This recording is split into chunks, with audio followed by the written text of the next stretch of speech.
Hi everyone, thanks for joining my video today. If you like this content, please like, subscribe, and leave a comment in the comment section. Today we're going to be recapping and analyzing episode 15 of Yashahime, and boy, was there a lot to cover. And there were a lot of spoilers that actually were released but weren't in this episode, so a lot of people weren't sure if this was going to be a crazy smushed episode or not. It still was, but it was pretty epic. So with that, I'll kick off and let's start from the beginning.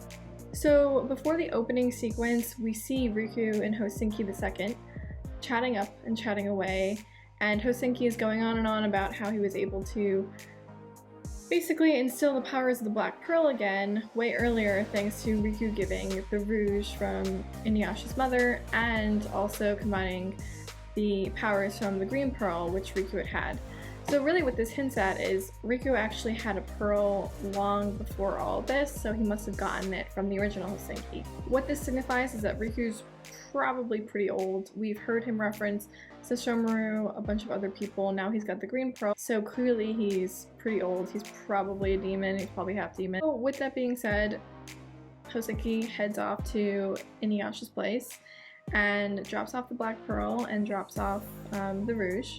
Kinyu and Gyokito mentioned to Kaede that, okay, there's a demon at Doggy's place. So I think this is really funny that they call him Doggy, and apparently they have their own place now, so they're all just getting pretty crowded. Go into the next sequence where Hosenki and Inuyasha are chatting away, and basically Hosenki explains that the pearl was made of his mother's tears, so it's kind of like a keepsake, and he was able to instill the powers necessary to go to the gravesite of his father way earlier than expected by 96 years. He was able to complete this goal within 4 years, which basically means that to some extent Riku's been involved in this for 4 years prior.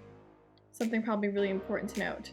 In that, Hosenki's asking, hey, you know, I heard that you inherited Adamant Brush from my father, can you please show me and I'll give you the pearl? So he does, and Kagome is totally mad because he pretty much destroys the house. And Kagome is really excited. She wants to keep the rouge, keep the pearl as a keepsake of his mother. Inuyasha is pretty selfish and doesn't really think straight away about anything like that, of course, so he automatically puts the pearl back into his eye. And then Hosenki basically explains the only way that you can actually use this now is in case of an emergency. You can't just tap into the power of it because you put it in your eye. So that was kind of a waste. So then we go into the next sequence. The twins are talking to Kaede and they say that Lady Rin is basically ready to give birth. I think it's important to note that they call her Lady Rin, so clearly there is a connection between her and Sesshomaru. She has the title now of Lady. It flashes to Sango talking to Kagome as the twins are trying to track her down, and Sango's checking with Kagome. They have a really sweet moment basically saying like, oh, it's probably soon for Rin to give birth, and it's, you know, how has it been so far for Kagome? And then Kagome's like, oh, I'm not that far along, but she blushes, and it's like a really sweet moment. So the twins come to get them, Gyokito and Kinyu, and they walk into a field and basically go separate ways. Sango goes to help with Rin, and Kagome is left on her own, and she checks out the moon. It's supposed to be a full moon.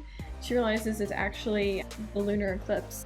I think this is something that's really important to highlight because it kind of introduces the comet. Then Riku kind of pops up out of nowhere and he introduces himself. He knows her name, says her name, and then she's like, how do I know you? Have we met before? And he was like, no, but everyone knows of you because you're the legendary priestess who made the wish and made the sacred jewel disappear. So I thought that was nice, basically acknowledging all the greatness of her, because she's not really recognized as like some great priestess in the original series, and up until this moment she's always constantly compared to predecessors. And the reason for his meeting her is because he brings up that the Grim Comet is coming, and he explains the history of the Grim Comet and how Daiokai, or great demons, typically got rid of it every 500 years. It would come and fragments of it would be released onto the earth, and normally Daiokai took care of it, in this case Kirinmaru and the Great Dog General. So now that they're both gone or unavailable, it's up to Inuyasha and Sesshomaru to take care of it. So basically Kirinmaru is in slumber, and it'd probably be best not to wake him up because he doesn't like half demons, likely to want to kill, you know, Rin's twins, Inuyasha and Kagome's child, and Inuyasha's father is long gone. So he basically says, make sure that the two sons of the Great Dog General take care of this. So she's pretty adamant about making this happen. And we kind of flash to another scene where Sesshomaru is overlooking the village. You hear that the babies have been born. Jockin makes a comment to him, like, looks like the babies are now here. And as they're overlooking and obviously about to make their way over there, Zero comes up behind them. Kicks off by asking Sesshomaru about his mom, which is interesting because she's normally not the topic of conversation. It's normally about his father, it's normally about him. So I thought that was really interesting and I wanted to highlight that for sure. So she asked about how his mom's been doing. Obviously there's something there. But basically saying, I know that you have a human as a wife, I know that you just had twins, better basically hide them from Kirinmaru because he's likely to kill them. And then Sesshomaru kind of addresses her and says, aren't you the one that wants them dead? And slashes her and it turns out she's just a puppet. And her voice carries over. She basically says, make sure to get the comment using your Bakusaga, and not that she should care because the dog general had really humiliated her, so she wouldn't care if bad things basically happened to him and whoever that was related to him. So my takeaway from this is pretty simple. She was humiliated by the great dog general and she mentions Sesshomaru's mother. So there's some, in my opinion, romantic ties here, but Zero clearly had a thing for the dog general and was rejected maybe once, maybe twice. So that's just a hypothesis, but I think a very good one. So flash forward, Sesshomaru goes to Rin after the babies have been born. Rin looks so happy. She has named the girls Toa and Setsuna. And Sesshomaru walks in and he just grabs the babies. Rin is like, Lord Sesshomaru, very happily, and he doesn't even address her, doesn't even say anything to her. And he's obviously on his way out, and then Kagome, Sango, and Kaede are there and they're like, hey, what are you doing? And then Sesshomaru very confidently says, it's a rite of courage and cowardice. So right after that, he's about to walk out and Kagome says this has anything to do with Kirinmaru. He kind of winces and then he moves on. From this, one thing to mention is Rin doesn't retaliate or anything. She basically cries, but she says, I trust you, I have faith in you. I'm not sure if you can hear her, but he's kind of long gone. So Jockin goes up to Kagome and says, I've written down exactly when and where Sesshomaru is going to be to take down this comet. Not that Sesshomaru can't take him out, but we just want to let Inuyasha know, just in case. So basically, Jockin's like, please come, in so many words, and in the way that Jockin does. We notice that Rin still calls Jockin Master Jockin, says Master Jockin, and Jockin's like, don't worry, I'll take care of everything. So my takeaway from this is it seems like there are things happening behind the scenes that we still aren't privy to. So it seems like maybe there's been some unsaid plan that's been communicated to Rin already, or she kind of knew, okay, I'm pregnant, this is what's gonna happen. I'm sure she wasn't like, my babies are gone and that's it, because I think she would have reacted very differently. I think she trusts Sesshomaru, I think she trusts Jockin. I think that she probably had a conversation to some extent, or if not with Sesshomaru, because he's not very communicative, at least with Jockin. So from this, Sesshomaru's got this, I love this sequence, by the way. He's holding the babies, he's in the air, he's like flying somewhere, and Lady Joka, which we saw earlier in the previous episodes, comes up to him and basically is like, Zero sent me to come get the twins or hand them over. And obviously Sesshomaru just looks at her and attacks her, basically cuts her arms off, and it ends up being that those are the two pearls, rainbow pearls, so the silver and the gold. And he's like, huh, interesting, and grabs them, takes them. And she's like, those are my pearls from our clan. And then he says, no, these are Zero's tears. Now, early in the episode, it said that the black pearl was made by Yasha's mother's tears. So it wouldn't surprise me if Zero had pearls made from her own tears many years ago, maybe in an attempt, because these pearls make you more powerful. So maybe this is an attempt to make herself more powerful to overtake either the dog general or his wives or something. They're tied together somehow, because my thing is, Sesshomaru wasn't involved in that dialogue, so he obviously knows this. Why does he know this? How does he know this? There's again a lot of things that I think we aren't privy to just yet. And he's not the kind of person that takes anything to power up. He believes in his strength, and I'm sure he believes in his daughter's strength because they're related to him. I don't think he would naturally just give them tools to be stronger unless he thought they were weak for some reason, unless he felt entitled to those things. So if he feels entitled to Zero's tears, I think there's a reason behind it, and maybe it's because they were meant to be used as a weapon against him. or against them. So Joka's still alive. We saw that obviously in the previous episodes. So it's just her arms that go. And he moves on, he takes him to a forest, and he places him down by a tree. Jokin meets him, and he basically states, I'm going to be the caretaker, and I'm going to raise these kids in Rin's stead. And then he erects a barrier for them, and then he basically says to Sesshomaru, I'll bring Rin when the time is right. Here. So basically they could all be together. So from that, Sesshomaru leans down and he gives the twins the pearls, and they both go in their eyes. After that, he looks over his shoulder, he sees the comets coming, and he's very aware that he needs to take care of this now. So he's basically been going from place to place to place. He's got a lot of stuff to do. We get a quick look at Lady Joka and Zero looking over the forest. Joka said, I don't sense those demons anymore, those half demons anymore, so there must be a barrier. So Sesshomaru's done all this stuff, he's had all these conversations already, and now he kind of is on the move.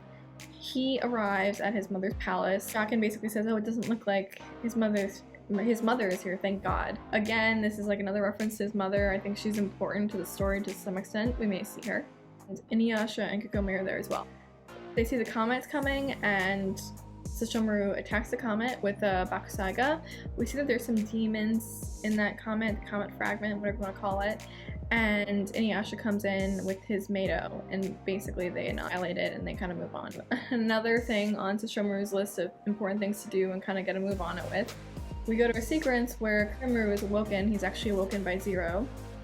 And he's like, why have you awoken me? So Zero makes it clear, oh, the sons of the Great Dog General have taken care of the comet. Okay, so why did you really wake him up? Well, she also has to state the obvious. So Sesshomaru's taken a wife that's a human, and they've bred and had kids. And she makes it a point to say that this will be his ruin, as if that's a concern of Kirinmaru. Kirinmaru cares if Sesshomaru basically falls. It wasn't as if he would be happy about this, which I think is something that's important to note, because he doesn't necessarily seem like a nice guy, but it seems like for whatever reason there is an attachment there. That also means that he's in trouble. And the reason why he's in trouble is because Zero says, don't forget about the prophecy. When the sacred jewel is gone, it was said that you would be taken over by something that's neither human or demon. So that only leaves half demons, right? So basically you have to kill all the existing half demons, and they exist because of the Great Dog General. So Inuyasha, now the twins, and even the quarter demon that will soon be born by Kagome, they could kill you, so you have to get rid of them. As she says this, Sesshomaru kind of breaks through the door, so this is like on his to-do list of, okay, now I'm gonna go talk to Kirinmaru about X, Y, and Z. He basically walks in and says, long time no see. Zero tries to address him, he totally ignores her, he's clearly beyond annoyed with her, probably. Very aware of her intentions. So he basically says, hey, long time no see. Are you intending to kill Inuyasha? And Kirinmaru's like, yeah, basically. Like, so casually. He also just woke up.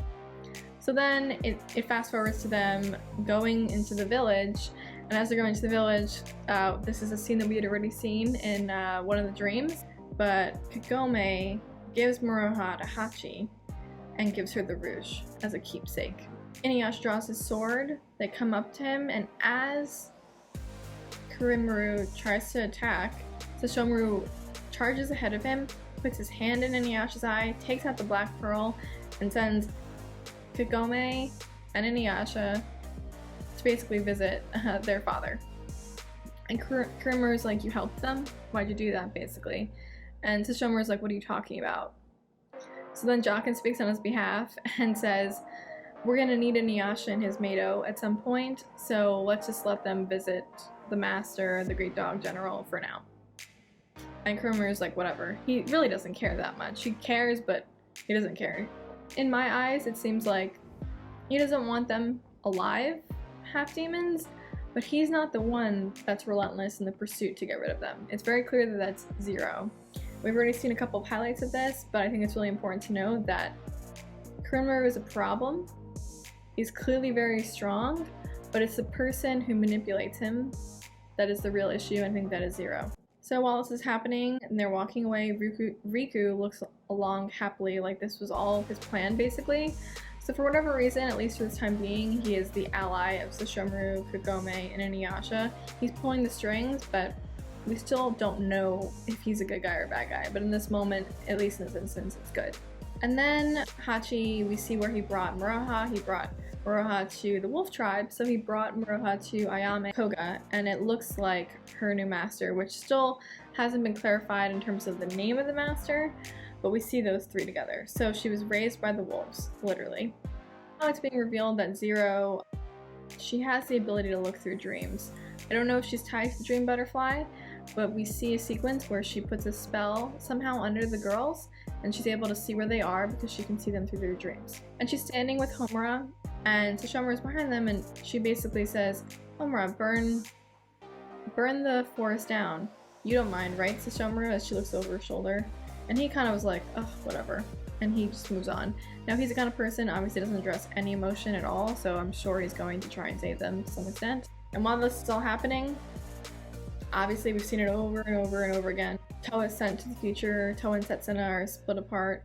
We don't know what happens to Setsuna, but we know that Toa is sent to the future. And then it pauses. Okay, so this moment, this forest fire moment, is very much like Kikyo shooting Inuyasha. Over and over and over again. We saw it over and over and over again, this tragic moment. So this is literally the same exact kind of vibe.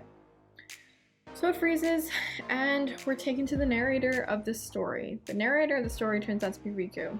So Riku is fishing, and he's telling the story. And not only is he telling the story, he's not telling it to anyone, he's actually breaking down the fourth wall, and he winks at us. It's not traditional of Inuyasha to break the fourth wall. I think it happened once, and it was like, it wasn't so obvious that they were like really talking to us.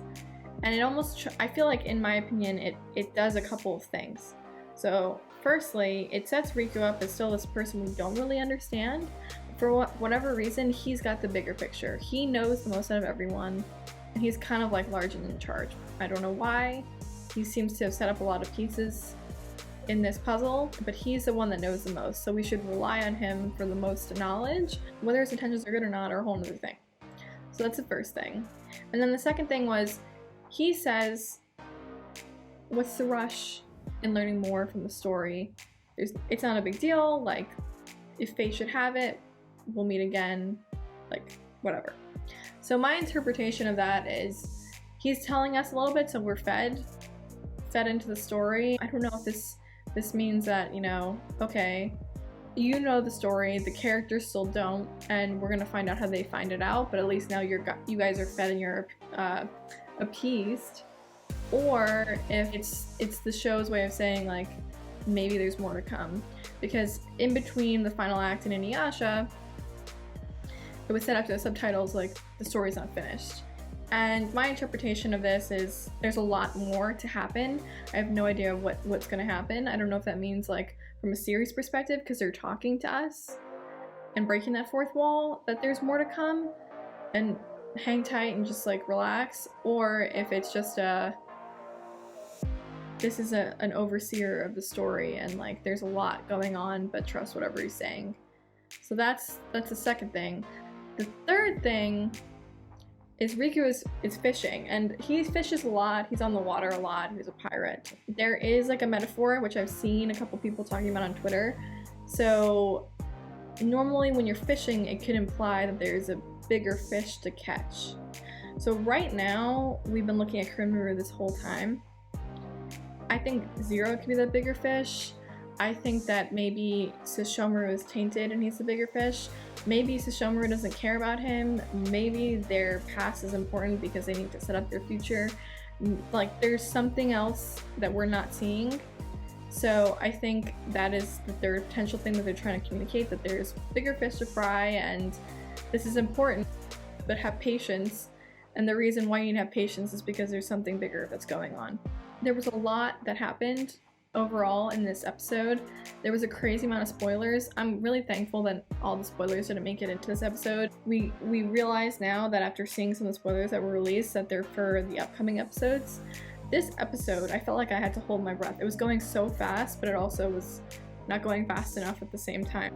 I really, really liked it because as everyone knows, Sesshomaru is my favorite character. I love Sesshomaru and Rin together, and they got a lot of screen time, and I love seeing Sesshomaru in action to some extent, and using his brain and going really fast and not giving anyone any mind, just doing what he knows is the right thing to do.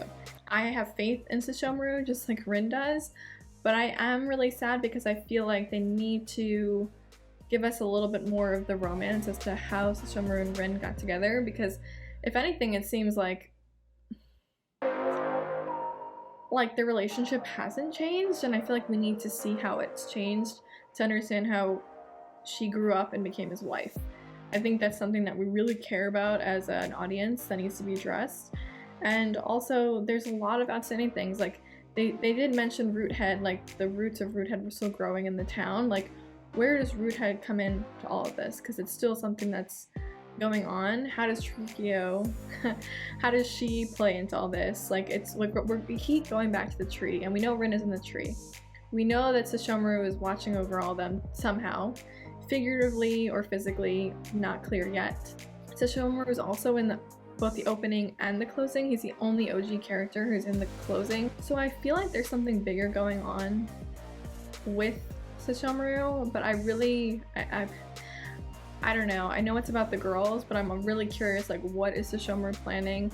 How is he gonna interact with the kids, and how did his relationship with Rin happen? Another thing to note, so obviously Inuyasha and Kagome aren't at the village anymore, but it seems like Sango and the girls and Hisui were at the village. They lived in the village, and they no longer live in the village. So why did they leave the village? That's like something I want to know. And what do they think happened to Kagome and Inuyasha? I wouldn't be surprised if Moroku was training to potentially defeat Sesshomaru, thinking that Sesshomaru killed him or something. Because if I know Sesshomaru, like I know him, he's probably not going to be like, I trapped them, I did this, I did that. Like I don't think any of that's going to be communicated. And I could see him looking like the bad guy just because he's just not over communicative. So overall, this was definitely the best episode of the series so far. It does feel like there needs to be an adjustment in the writing just a little bit to tell the story a little bit more eloquently. And I also have to say, some of the animation, phenomenal. I love seeing Sesshomaru in the sky with his daughters.